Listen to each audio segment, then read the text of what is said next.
फिर जब मूसा ने मुद्दत पूरी कर दी और अपने घर के लोगों को लेकर चले तो तूर की तरफ से आग दिखाई दी।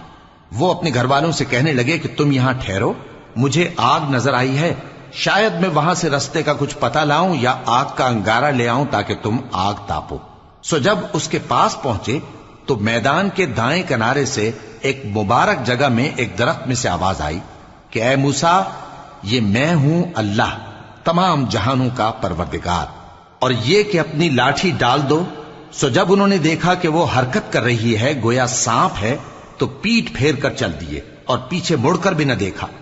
फरमाया, मूसा आगे आओ और डरो मत, तुम अमन पाने वालों में हो। अपना हाथ गरिबान में डालो तो बगैर किसी ऐब के सफेद रोशन होकर निकल आएगा, और खौफ दूर करने की गरज से अपने बाजू को अपनी तरफ यानी सीने से मिला लो। ये दो दलीलें तुम्हारे परवरदिगार की तरफ से हैं